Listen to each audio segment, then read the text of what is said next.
Hello everyone. इस video में आज डिस्कस करेंगे acid base and salt chapter से रिलेटेड बेस्ट एमसीक्यू। चलिए एक एक करके स्टार्ट करते हैं। ध्यान से देखिएगा इस वीडियो को, मैं बढ़िया से एक्सप्लेन करने का कोशिश करूँगा। तो चलिए स्टार्ट करते हैं। पहला क्वेश्चन है, what happens when a solution of an acid is mixed with a solution of a base in a test tube. अगर कोई टेस्ट ट्यूब है, उसमें आपने ऐड किया एसिड और उसमें आपने ऐड किया बेस भी, तो एक्चुअली में क्या होगा, यही तो एक क्वेश्चन पूछ रहा है। तो ध्यान से देखिए, आपको पता है एसिड प्लस बेस का रिएक्शन जब रिएक्ट करता है तो सॉल्ट प्लस वाटर का फॉर्मेशन करता है। तो देख लेते हैं, यहाँ पे सॉल्ट का भी फॉर्मेशन होता है। एक बात और ध्यान रखिए कि इस रिएक्शन में हीट प्रोड्यूस होता है, हीट रिलीज होता है। इसका मतलब ये हुआ कि उस टेस्ट ट्यूब में सॉल्ट भी बना है, साथ में हीट भी रिलीज हुआ है। मतलब इस टेस्ट ट्यूब में जो सोल्यूशन है उसका टेम्परेचर भी बढ़ जाएगा। ये समझ में आया। तो देख लेते हैं ऑप्शन क्या क्या है। The temperature of the solution increases. Very good, यहाँ पे सोल्यूशन का टेम्परेचर क्या हो रहा है, इंक्रीज हो रहा है। सेकंड बोल रहा है the temperature of solution decreases, ये तो होना नहीं है। थर्ड देखिए, the temperature of the solution remain same, ऐसा भी नहीं है, यहाँ तो हीट निकल रहा था तो इसलिए टेम्परेचर इंक्रीज हुआ है। तो फोर्थ देख लेते हैं, सॉल्ट फॉर्मेशन टेक्स प्लेस। हाँ, सॉल्ट का फॉर्मेशन तो हुआ है, तो यानी 1 और 4th आंसर सही है। तो इसका मतलब यहाँ पे ऑप्शन भी देखिए ध्यान से, यहाँ पे A number, B number, C number, D number बनाया है। ए नंबर में सिर्फ ओनली 1 सही है तो ऐसा तो नहीं है, बी में 1 और 3 तो ऐसा भी नहीं है, 2 और 3 ऐसा भी नहीं है, 1 और 4 सही है। इसका मतलब डी नंबर आंसर होगा। आप देख सकते हैं कि ऑप्शन किस तरह से बनाया गया है ना। तो इस तरह के ऑप्शन आपको ध्यान से देखना पड़ता है, कौन सा सही है कौन सा गलत है। नेक्स्ट क्वेश्चन पे चलते हैं। एक्चुअली में 2 नंबर क्वेश्चन है, an aqueous solution of turns red litmus solution blue. कोई एक्वस सोल्यूशन है जिस टर्न रेड लिटमस को कर दिया है ब्लू में, ठीक है, ये ध्यान रखना है। तो बोल रहा है कि उसका excess addition of which of the following solution would reverse the change. यानी एक्सेस एडिशन ऑफ, इसमें से ऑप्शन में से किसका यूज, हम एक्सेस यूज करने से फिर ब्लू लिटमस का जो कलर है वो रेड में चेंज हो जाएगा। तो आपको पता है कि रेड में चेंज करने का काम कौन करता है, एसिडिक जो बिहेवियर का होता है ना, जो एसिडिक बिहेवियर का होता है। तो इसमें देख लीजिए ऑप्शन में कौन एसिडिक बिहेवियर का है। बेकिंग पाउडर एसिडिक बिहेवियर का नहीं है, ये बेसिक बिहेवियर का है। लाइम भी बेसिक बिहेवियर का है। अमोनियम हाइड्रोक्साइड सोल्यूशन भी बेसिक बिहेवियर का है। तो इस तरह से ये तीनों बेसिक बिहेवियर का है, लेकिन हाइड्रोक्लोरिक एसिड जो है एसिडिक बिहेवियर का है, इसलिए ब्लू लिटमस को किस में चेंज करता है, रेड में। तो यही तो बोल रहा था कि फिर रिवर्स मतलब ब्लू से रेड में कौन चेंज करते हैं, करेगा। तो इसमें से ये जो 4th नंबर हाइड्रोक्लोरिक एसिड है वो ऐसा करेगा। नेक्स्ट क्वेश्चन पे चलते हैं। 3rd नंबर क्वेश्चन कह रहा है, during the preparation of hydrogen chloride gas on a humid day.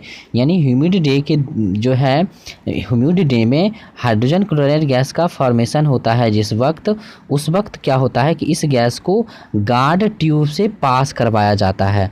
तो गार्ड ट्यूब से क्यों पास करवाया जाता है, जबकि गार्ड ट्यूब में कैल्शियम क्लोराइड रखा हुआ रहता है पहले से। तो एक्चुअली में इस कैल्शियम क्लोराइड का क्या रोल है जो गार्ड ट्यूब में रखा जाता है, जिस गार्ड ट्यूब में हाइड्रोजन सल्फाइड गैस को पास करवा दिया जाता है। तो एक्चुअली में ध्यान से सुनिएगा, ये आपको ध्यान रखना है, कैल्शियम क्लोराइड जो है मॉइस्चर को, ह्यूमिडिटी को एब्जॉर्ब कर लेता है ना, इसीलिए गार्ड ट्यूब में कैल्शियम क्लोराइड को रखा जाता है। और नेक्स्ट क्वेश्चन पे चलते हैं, which of the following salts does not contain water of crystallization. आपको पहले ये पता होना चाहिए कि वाटर ऑफ क्रिस्टलाइजेशन क्या होता है। तो सुनिए, सॉल्ट, बहुत सारे सॉल्ट हैं जो वाटर को कंसिस्ट करता है, वाटर को एब्जॉर्ब किए हुए रहता है, उसमें वाटर मॉलिक्यूल्स प्रेजेंट रहता है। तो जैसे फॉर एग्जांपल है ब्लू विट्रॉयल CuSO4.5H2O, ये ब्लू विट्रॉयल का फार्मूला है। यानी ये एक सॉल्ट है जो कि वाटर मॉलिक्यूल्स भी यहाँ पे रखता है। ये तो कितने नंबर ऑफ वाटर मॉलिक्यूल्स इसमें है, तो 5 मॉलिक्यूल्स ऑफ वाटर है। तो वही पूछ रहा है कि इनमें ऑप्शन में कौन ऐसा सॉल्ट है जो वाटर मॉलिक्यूल्स यानी वाटर ऑफ क्रिस्टलाइजेशन नहीं रखता है। तो ब्लू विट्रॉयल तो अभी आपने देखा 5 मॉलिक्यूल्स ऑफ वाटर रखता है। बेकिंग सोडा, इसका फॉर्मूला होता है NaHCO3। अब आप ही बताइए कि इसमें कहीं भी आपको वाटर दिख रहा है, नहीं दिख रहा है, इसका मतलब इसमें बेकिंग सोडा में वाटर ऑफ क्रिस्टलाइजेशन कंटेंट नहीं है, तो आंसर 2 नंबर हो जाएगा। आगे बढ़ने की ज़रूरत ही नहीं है। नेक्स्ट क्वेश्चन पे चलते हैं। 5 नंबर क्वेश्चन बोल रहा है sodium carbonate is basic salt because it is a salt of. अब आप खुद सोचिए, Na2CO3 पूछा जा रहा है कि ये बोल दिया है वैसे कि ये बेसिक सॉल्ट है, तो इतना तो दिमाग लग गया होगा कि कहीं ना कहीं स्ट्रॉन्ग बेस और प्लस वीक एसिड का ये मिक्सचर है। तो एक्चुअली में मैं बता देता हूँ कि एक्चुअली में भी क्या किस किस चीज़ का ये मिक्सचर है। स्ट्रॉन्ग बेस मतलब NaOH और वीक एसिड मतलब H2CO3। H2CO3 का नाम क्या है? Carbonic acid. NaOH का नाम क्या है? सोडियम हाइड्रोक्साइड, जो कि सोडियम हाइड्रोक्साइड स्ट्रॉन्ग बेस है, और H2CO3 carbonic acid weak acid है। तो इस दोनों का मिक्सचर है ये सोडियम कार्बोनेट। इसका मतलब ये हुआ कि ये स्ट्रॉन्ग बेस और वीक एसिड का मिक्सअप है, तो सॉल्ट जो बनेगा ये स्ट्रॉन्ग के अनुसार बनेगा। तो स्ट्रॉन्ग यहाँ पे क्या है? बेस है, तो इसलिए सॉल्ट होगा बेसिक नेचर का। इसलिए ध्यान रखिए ऑप्शन कौन सा होगा? स्ट्रॉन्ग बेस और weak acid, D number answer होगा। नेक्स्ट क्वेश्चन पे चलते हैं। Calcium phosphate is present in a tooth enamel, ये आप लोग को पता है। कैल्शियम फॉस्फेट का फॉर्मूला Ca3PO4 का होल ट्वाइस। ये एक्चुअली में किस नेचर का है? तो बोला है ये किस नेचर का है, तो मैं बता देता हूँ पहले एक्चुअली में ये किस चीज़ का मिक्सचर है। एक्चुअली में ये कैल्शियम हाइड्रोक्साइड है ना, calcium hydroxide plus phosphoric acid H3PO4 का मिक्सचर है। ये जो एक्चुअली में है ये स्ट्रॉन्ग बेस है और ये वीक एसिड है, तो सॉल्ट बनेगा ये स्ट्रॉन्ग के अकॉर्डिंग भी बनेगा। तो स्ट्रॉन्ग तो यहाँ बेस है, इसलिए कैल्शियम फॉस्फेट जो होगा वो एक्चुअली में स्ट्रॉन्ग बेस के अकॉर्डिंगली बना है, तो ये बेसिक सॉल्ट होगा। ये आपको समझ में आया होगा। तो एक्चुअली में टूथ एनामल में प्रेजेंट रहता है कैल्शियम फॉस्फेट, कौन सा नेचर का होगा? तो बेसिक नेचर का होगा। ये भी ध्यान रखना है आपको। अब नेक्स्ट क्वेश्चन 7 नंबर पे चलते हैं। A small of soil is mixed with water, तो बोला है अलाउड टू सेटल। अब ये सेटल हो जाता है और बोला है कि the clear supernatant solution turns the pH paper yellowish green, sorry yellowish orange. तो एक्चुअली में बोला है कि कोई जो है सॉइल और वाटर का मिक्सचर है। सॉइल यहाँ पे सेटल हो गया, सुपरनेटेंट यानी क्लियर वाटर आपको अलग हो गया, तो एक्चुअली में क्लियर सॉल्यूशन अलग हो गया। तो बोला है कि ये जो है ना पीएच पेपर को शो करता है, ये जो सॉल्यूशन है क्लियर सुपरनेटेंट क्लियर जो है सॉल्यूशन है येलोइश ऑरेंज जो कलर शो कर रहा है पीएच पेपर पे। तब पूछ रहा है कि विच of the following would change the colour of this pH paper two greenish blue, यानी कौन सा ऐसा ऑप्शन है इसमें जो पीएच पेपर को ग्रीनिश ब्लू में चेंज करता है। तो आई होप कि यहाँ पे आपको ये पता चल रहा होगा कि यहाँ पे ब्लू लिखा हुआ है, कहीं ना कहीं जो ऑप्शन में होगा ब्लू में चेंज करना कौन कौन चाहता है? तो बेसिक कैरेक्टर वाला सब्सटेंस ऐसा चाहता है। तो ऑप्शन देख लेते हैं। लेमन जूस, लेमन जूस में एसिडिक नेचर होता है, विनेगर में भी एसिटिक एसिड प्रेजेंट है। कॉमन सॉल्ट तो न्यूट्रल है। एंटासिड जो कि एक ऐसा है यहाँ पे ऑप्शन जो कि बेस है, बेसिक नेचर का है।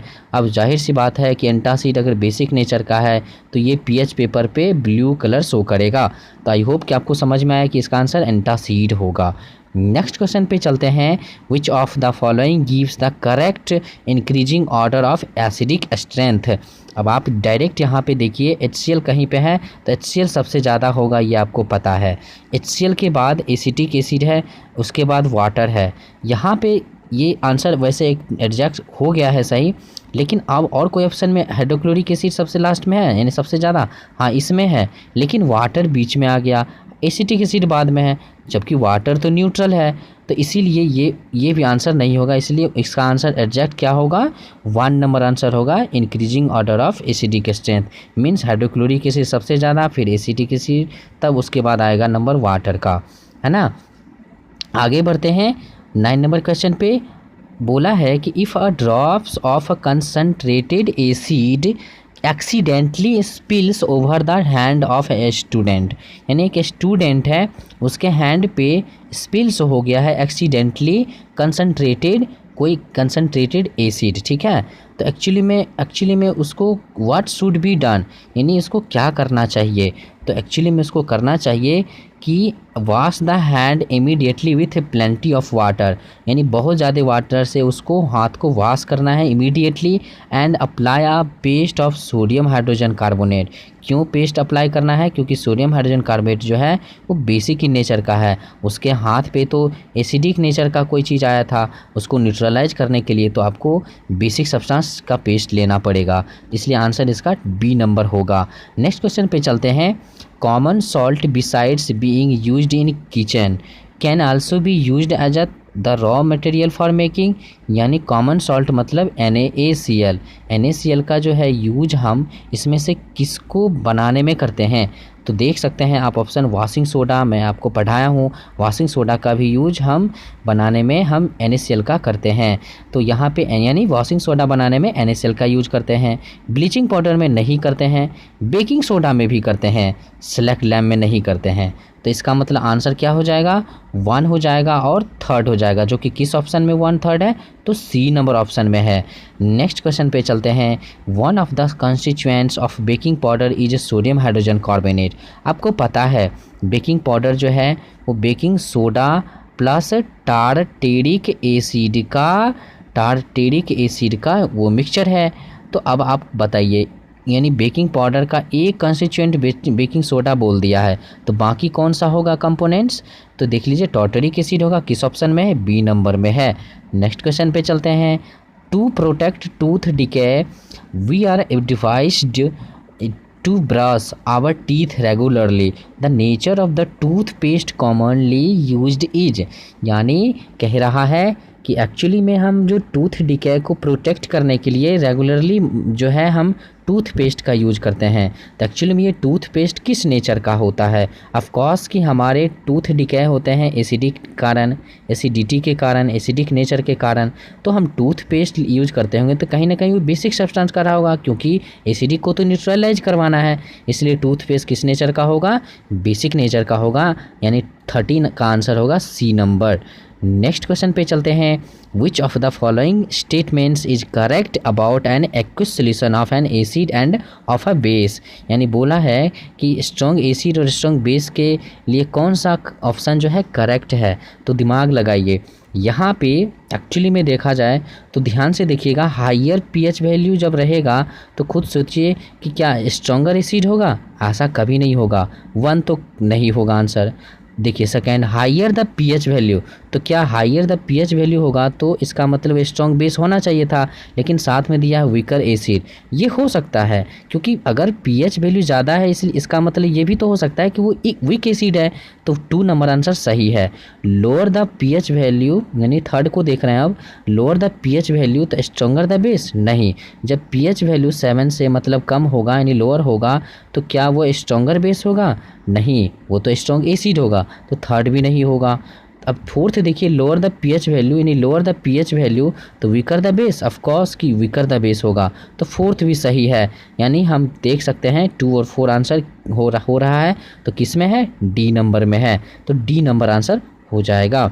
ऐसे भी क्वेश्चन आते हैं, आपको देख सकते हैं कि क्वेश्चन जो है बहुत ही घुमा के पूछा जाता है, लेकिन टॉपिक्स जो है वो इजी है, बस उसको घुमा करके पूछा जा रहा है।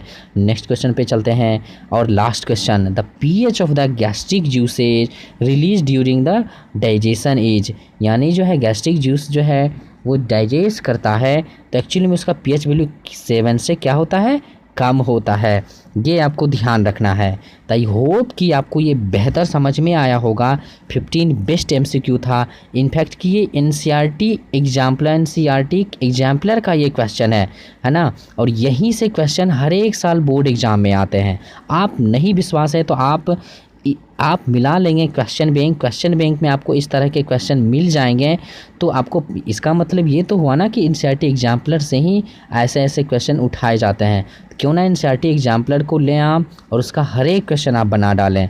आई होप कि आपको ये मैंने बेहतर समझाया। अगर रियली में समझ में आया है तो प्लीज़ मेरा सपोर्ट करें, क्योंकि मैं अभी न्यू आप लोगों के लिए वीडियो बनाना स्टार्ट किया हूँ, क्योंकि आपका सपोर्ट बहुत ज़्यादा ज़रूरी है अभी।